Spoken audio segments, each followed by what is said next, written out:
All right, welcome back everyone to another episode of the Wall Street Rundown. I'm your co-host Billy. I got Wale with me. What's good, Wale? What's good, everybody? Man, the stock market closed lower again on Wednesday. Oh man, there's some relentless spike in the global oil prices with all the craziness that's happening in Iran over there.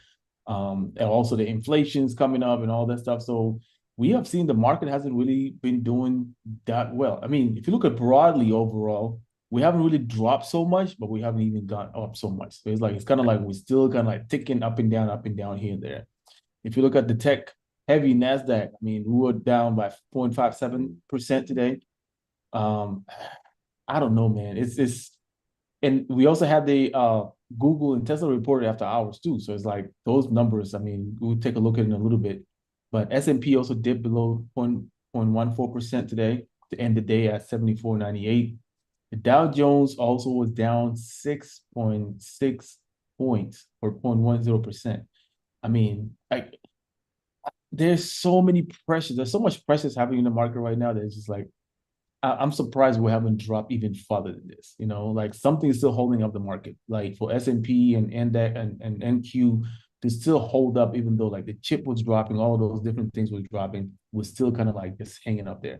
So let's get your input, man, on this week. What have you seen? What are your outlook? Yeah, so a couple things that I am looking at and noticing is the war and the oil issues that are going on are hurting the market. Like I think that I think the how should I put it? There was a point where that stuff got kind of ignored a little bit, Yeah. but I think now it's starting to really hit home. And the big thing that I always look at, I always say, talk about the bond market.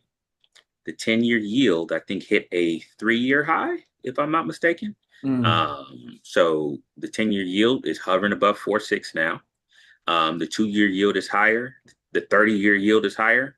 So when yields start to move higher, one of the things that the market is starting to probably price in is possibly increase in rates and Yeah. possibly higher inflation.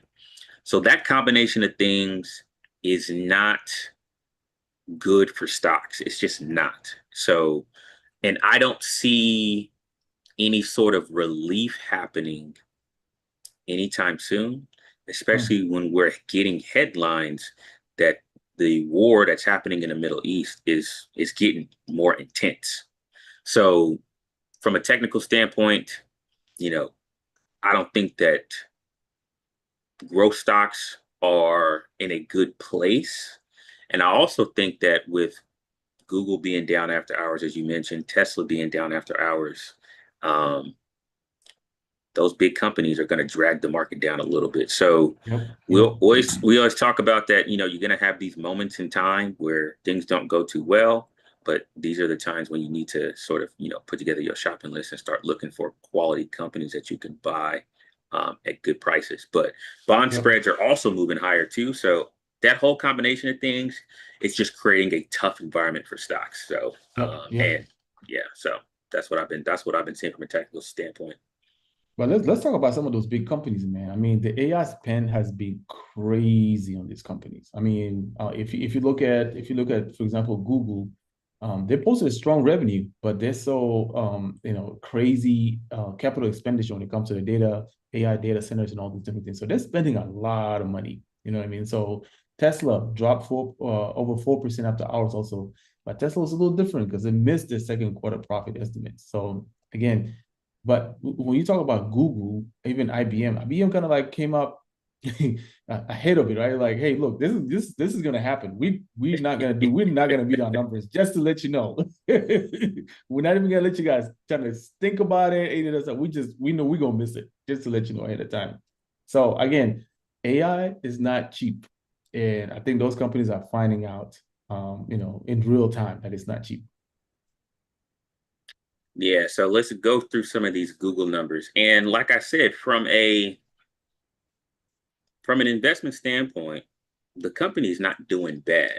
But one of the things that Google has always benefited from getting a premium uh, multiple is Mhm. because of free cash flow as a very big company. And now free cash flow is negative. So Yep. 24% increase in revenue. Search grew by 17%. Cloud grew by 82%. Yep. Very high margin business. But we saw shares fall down. EPS was also a beat. But one of the things that you have to look at Google's balance sheet is some of their revenue and profit came from their investments in other companies. So it wasn't based on the operating business. Yep. So Yep. they are investing heavily in AI that is dragging down free cash flow. The stock is paying the price in the after hours right now. So not a bad report, but the way I look at it, and I think we talked about this, is right now, all of the people who are supplying AI are benefiting right now. All of Mhm. the people that are buying into AI and paying for the supplies to generate revenue in the future are being penalized. So Yep. it's just the name of the game right now. Yep. Yep. Tesla revenue growth of 26%. Uh, Deliveries increased by 25%.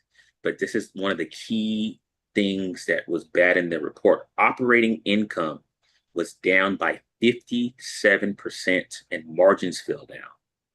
Capital expenses grew by 142% and free cash flow was negative by 1.1 billion. So again, investing heavily in AI, getting penalized right now because investors are like, okay, how long are you going to keep investing billions of dollars? How long is free cash flow going to be negative before we start seeing a return on investment? Yep.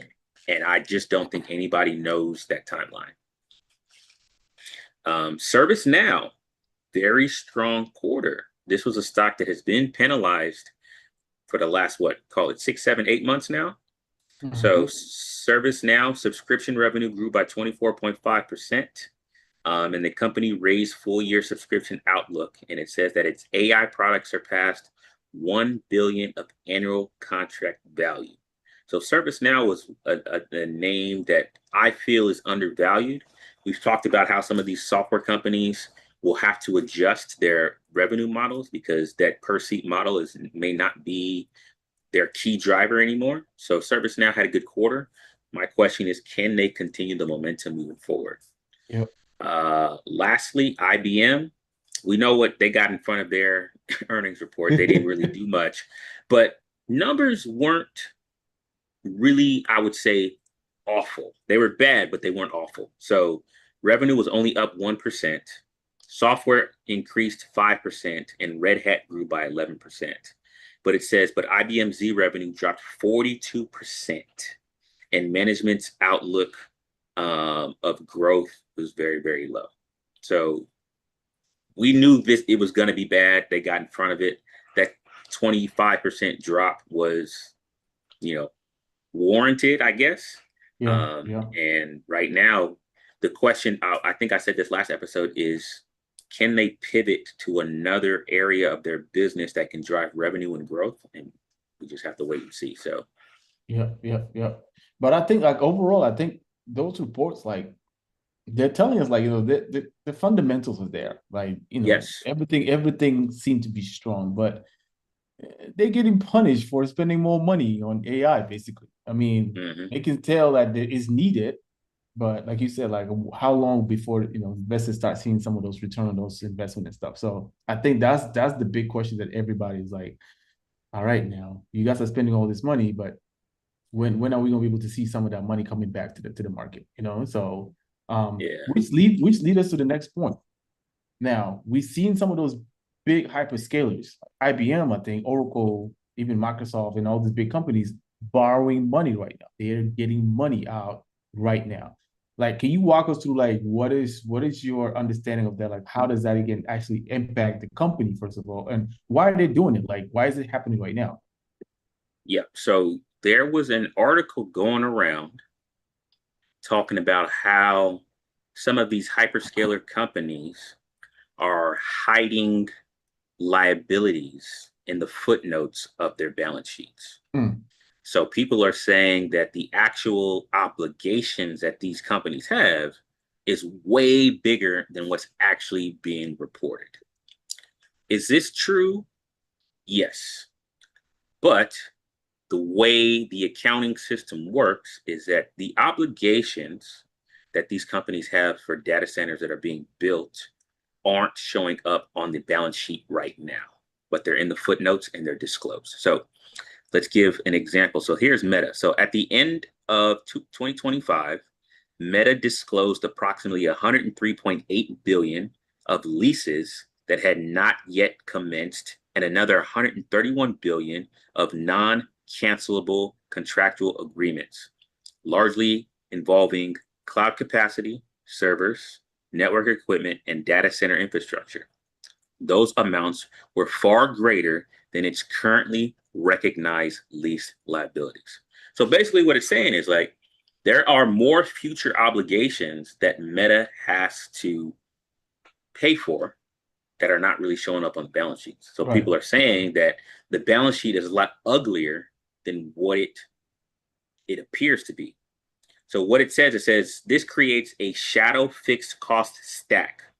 The future payments may not appear as debt today because the facilities are not opened and the equipment that service these centers have not been delivered. Nevertheless, the hyperscalers are contractually committed future cash flow before knowing precisely how quickly AI demand will monetize. Yeah. So, is this kind of like sketchy accounting? I wouldn't call it that. I would not call it sketchy accounting. But I would say that the total cost of this build out is pretty substantial. Like Mm-hmm. the commitments are not small. It's pretty substantial. And I still feel that at the end of the day, a lot of these companies are probably going to reduce headcount like crazy. Crazy. Yes. Yes. That's what I'm afraid of. So because the way I look at it is like, what can you cut now today to make up for all the money you're spending?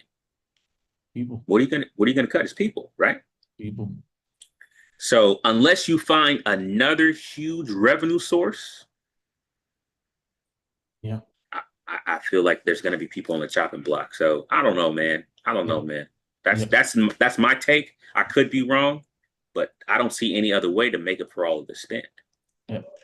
So my other question is why not just use existing cash? I mean, if you look at Google, Microsoft, Oracle, IBM, those are big companies with $1 billion in reserve. Like, why not just use that money to fund this project with AI and all that? I think the biggest thing is flexibility. I Mhm. think it's flexibility because it's one of those things where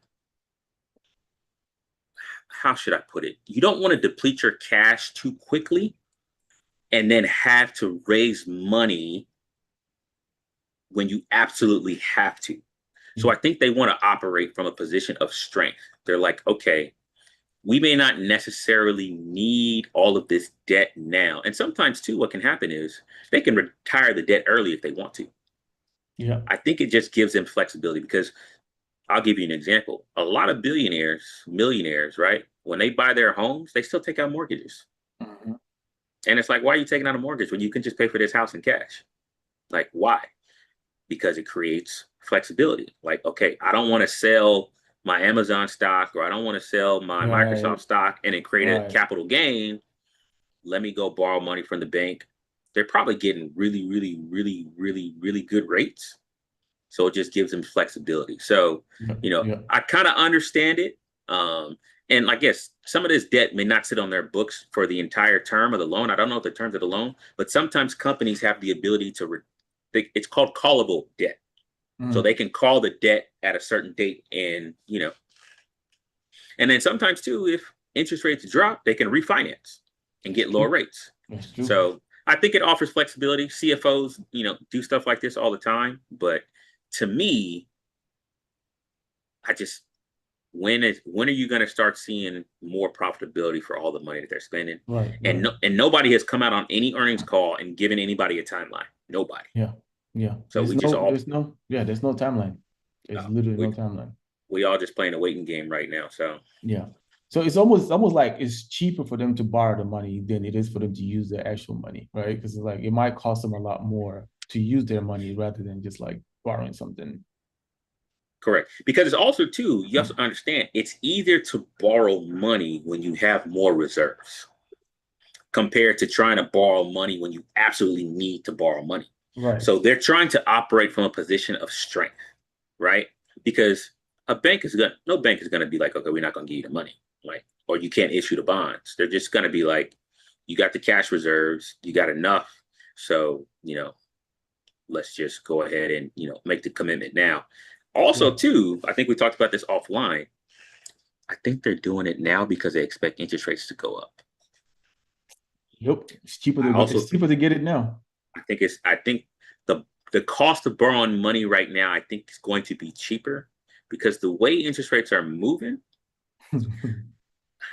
it would not surprise me if we get a rate hike, and um, that's not going to be good.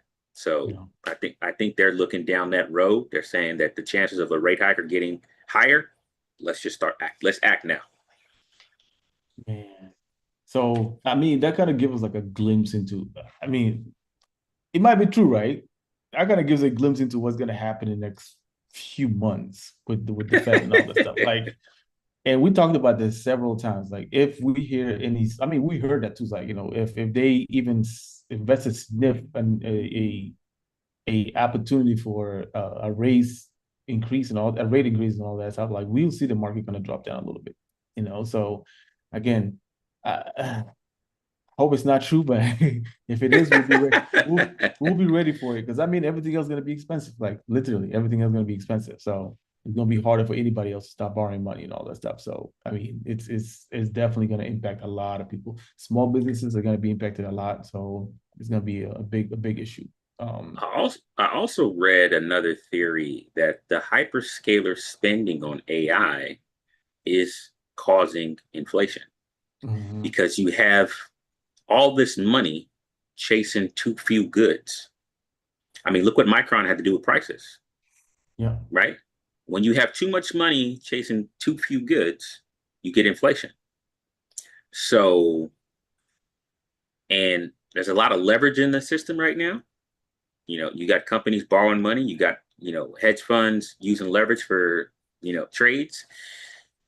I don't know. It could be the perfect storm. We got the national debt at almost $40 trillion now. So there's a lot of stuff going on in the background that isn't getting a lot of attention, but you just have to be aware. So, when the music stops and if rates go up, you gotta brace for impact. You really do. You really do. And it is happening. It's definitely going to happen.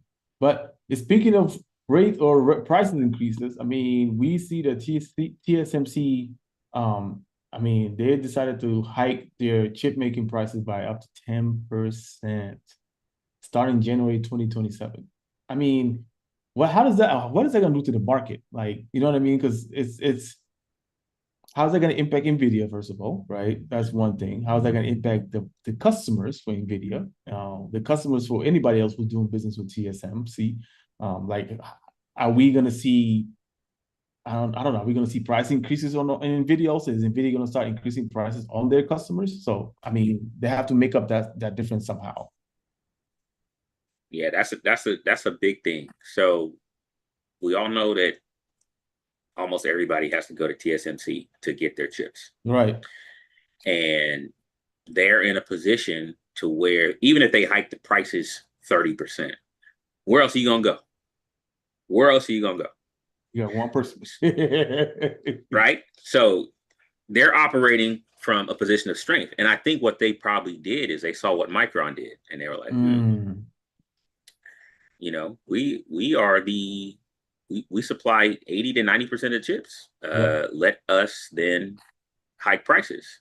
Yep. So does that trickle down to the customers of Nvidia? Does that trickle down to the customers of AMD, Apple? We just found out that iPhone prices are probably going to go up because of the memory cost. Absolutely. Yep. So does that mean that all of these companies that are putting chips in consumer products, do the consumers also start paying higher prices. So that could also add to inflation, right? Yeah, yeah. So, man, it's one of those things where it's kind of like I understand where they're coming from, but at the same time, in an era where you're trying to decrease inflation, you're not helping the cause by increasing No, prices. no, it has a ripple effect. It definitely has a downstream effect to everybody else, right? Yep. So this gonna be it's gonna be a I don't know, maybe 10% is not as much, but again, maybe some of those companies will absorb it, don't pass it down to the customers, but we've all seen this. This all get passed down to customers. I'll also say too is if prices go up with customers that are looking to TSMC for their chips, do they start to possibly divert and look at Intel as a secondary option? I was literally gonna say that. I think they're gonna have to. Could could that happen? Maybe Intel can produce some of the stuff that those customers need at a more Yep, favorable price. yep. So, because one of the things that TSMC is doing, they are expanding and spending more money in their expansion Mhm. projects. So that's part of the reason why they're increasing prices. But could Intel be a beneficiary? Because Yeah. again, there are not that many chip manufacturing companies in the world.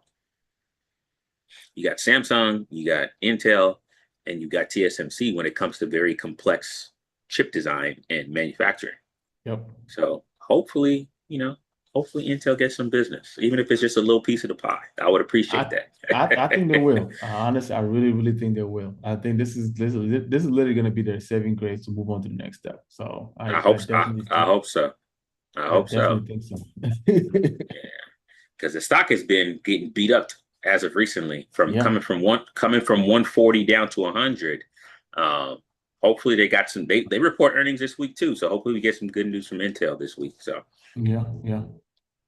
Well, let's move on to the man. This is impacting everybody's pocket, yo. Like I went to the gas station today. I was like, God dang, not again. Like we're doing so good, man. Especially when you pay premium gas, like it eats at your pocket. You know what I mean? But overall, U.S. Strategic Petroleum Reserve had officially plummeted to 311.4 million barrels, hitting its lowest, get this level, since March 1983. All I can think about, what happened to that money to that oil that we seized from who's that oh, Venezuela. president?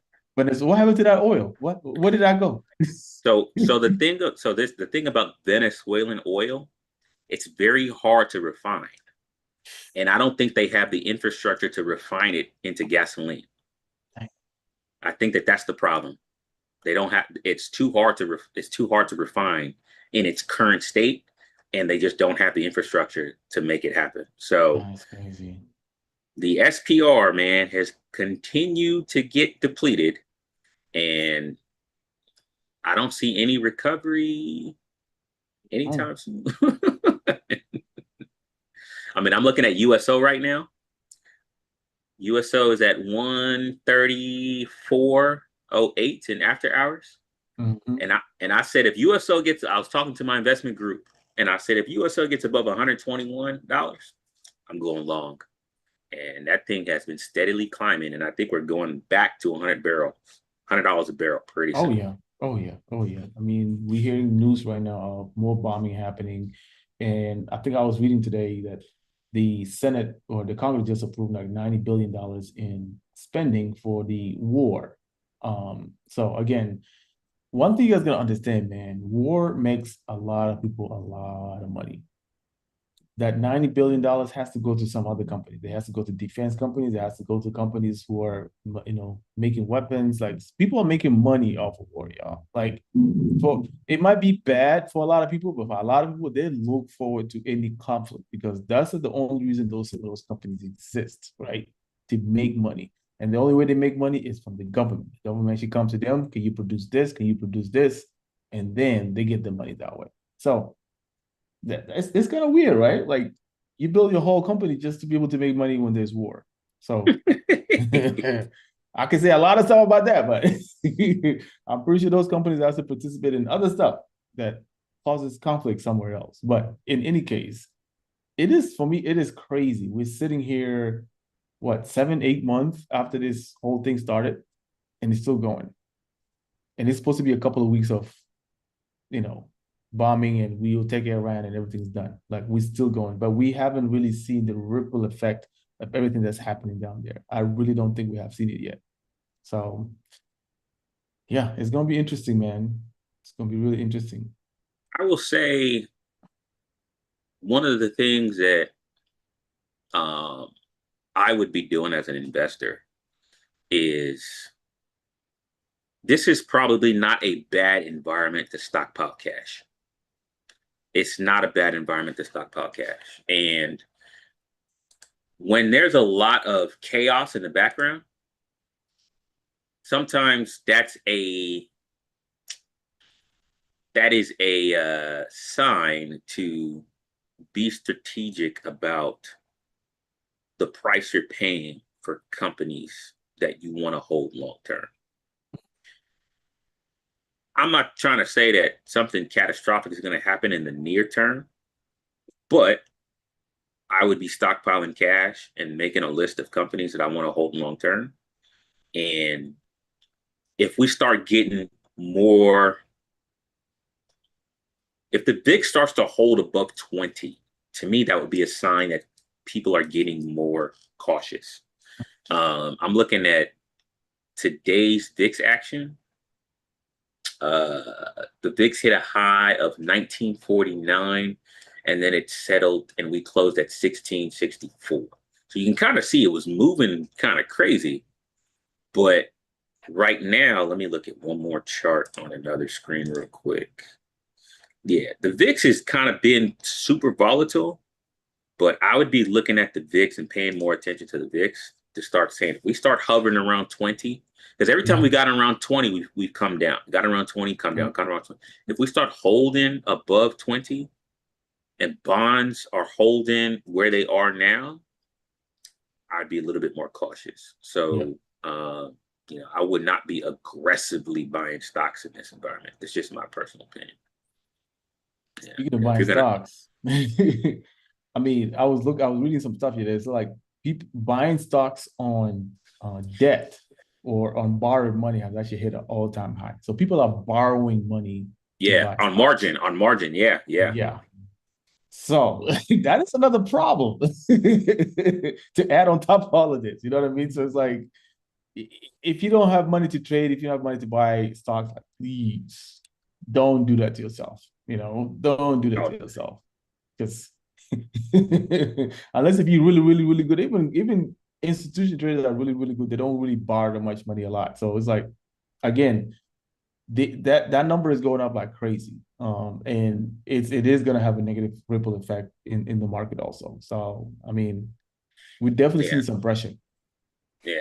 So I don't like the backdrop of what we're seeing, you know, from a macro level. Uh, I'm not going to sit here and say that it's, again, I'm not going to say it's absolutely bad, but to me, it's just a cautionary note to be aware of. Like you can't, when you see a yellow light in the market, you can't just ignore it. You have to Mhm. be very attentive to what's going on in the bigger picture. And that's one of the things that we always want to, bring to people's attention. Is like, hey, man, I would not go gung ho on on on a lot of stocks right now, just based on what could happen in the next 4, 5, 6 months. Fed Yep. meeting next week, so we'll see what happens next week as well. That's going to be a big meeting that we'll see what Kevin Warsh has to say. But Right. yeah, the bond market is what I am paying attention to over the next next I'd say month. That's definitely going to be a good thing to watch because again, it's we're not sitting in a bad market, but we're not sitting in a good market either. Like this is Sure. literally a sit on the side, maybe like watch for a little bit because we haven't really have seen like from January to up to now, like we've seen the market, like I'll say from January up to like May, everything was gonna move in like really, really fast. And then June hit and we've seen this crazy sell-offs, right? But now we're seeing like more the market kind of teetering, trying to figure out exactly what direction to go. So again, Yeah, just be cautious with that. yeah, we're seeing a lot of consolidation from the indexes right now. We've just kind of been Yep. stuck in this range. You look at the last, I mean, I'm looking at IWM. You got two double inside days on inside weeks on IWM. Yep. You got an inside week on QQQ after a bad week last week, and now you got an inside week on SPY as well after a down week last week. So at least so far, there's just been consolidation to me, and I'm talking about the last 1, 2, 3, 4, 5, 6, 7, 8, 9 weeks. Yep. And let me look at the monthly calendar. Yeah, you look at the month of July, inside candle on SPY, inside candle on QQQ, and IWM a slight break of the upper range from last month. But aside from that, we ain't really done nothing. So those are the technical factors you also need to look at, saying, hey, the market really has no momentum in either direction right now. So Right, right, right. Well, before we move on to the next thing, which is looking at the economic calendar for next week, there's actually breaking news right now. They are actually advancing they call it a clarity bill to ban insider trading when it comes to Congress. So they're trying to ban Congress from trading, buying stocks while they are serving as a Congress or a senator of the of the government. So is this gonna pass? I don't know, man. I think this is all a show, in my opinion, because ain't nobody these days going to the Senate to or the Congress to just chill and be able to serve the people. I'm sorry, guys. Some of these guys go in with like $100,000 in salary, coming out with multi millionaires because they sit on this board of those big companies and advise on this company. So again, is this gonna pass? I don't know. I don't think so. I think this is a show, but we shall see. How's that going to impact the stock market if that really happens? if it passes, I'm pretty sure half of them gonna quit. Yeah, I'm sure too. Because now you only serving literally to serve, or you got to figure out some way to make other money. Because them they guys, gonna those guys don't get paid a lot, $75,000 to $150,000 a year to to deal with a lot of stuff. Like, yeah, they don't get paid a lot. So again, they gonna they they gonna quit and be like, what am I doing here? it's gonna put things in perspective for real. Oh man. But yeah, it's going to the floor right now. So I think they're gonna argue it and we'll see. I don't know. I don't know if it's gonna pass, honestly. But let's move on to economic calendar next week, man. So Monday, July 27th, we have the new home sales. I mean, if you guys are tracking on new home sales and all this stuff, numbers is not looking good. So go keep an eye on that one. FOMC, July 29th, that's the big day. So we have the 2 p.m. FOMC interest rate decision, and then the Fed chair, Kevin Warsh, press conference at 2:30 p.m. We are going to see how he talks. Is he going to keep it calm and dovish, or he's going to be, more, aggressive with the conversation stuff? But we'll see. But we also have the Q2 gross domestic product GDP advanced estimates on Thursday, July 30th. And then we have the PCE on Friday, July 31st. And guys, can you believe it? Next week is actually the last week of July. I feel like we just got here. Now we're leaving. That's crazy. That is crazy. Besides the FOMC, is there any other economic calendar that you're watching for next week? I'm looking at. I think you already said PC. PC's at July 30th. So yeah, that's the only Mhm. one that outside of FOMC that I would really be paying attention to. And I will say that after the July meeting, we don't have another meeting until September. So all of Yeah. August, there's no meeting. So we won't know. Um, you know, we won't have another meeting between then. So the notes from this meeting are going to come after the decision. That'll be important to discuss to hear what the committee talked about and all the stuff that kind of happened behind the scenes. But yeah, I don't know, man. I'm in a cautiously optimistic. I wouldn't even say optimistic. I'd say neutral right now. I'm kind of neutral on Yeah. where things are headed right now. So the only thing I'm really bullish on right now is oil. That's it. Yeah. Yeah. Yeah, really bullish on oil right now, and we'll see what happens with the VIX. But that's what I'm definitely going to be watching over the next couple of weeks. Yeah, I mean, I'll definitely agree. Like, if this war competition continues, I mean, we've seen this in the past where the oil just spikes like crazy. So that's something to keep an eye on. So I wonder if gold is gonna move the same way also, because I think we saw gold also move like crazy during the war time last time, also when they were having all this conflict and stuff. So, but I agree with you, man. VIX is gonna be another one to keep an eye on. That's definitely gonna be a good indicator to measure how the market's gonna be. But otherwise, I am right there with you, man. I am neutral in this market.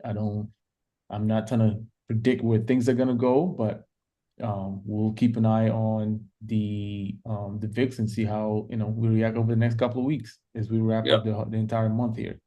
yep, All right, man. Well, that's a wrap for today. That's a wrap for today's show, man. If you guys really enjoyed our show, please make sure you guys subscribe, comment, send us your messages, send us any notes that you guys have, and we'll definitely be able to try and get you guys some answers.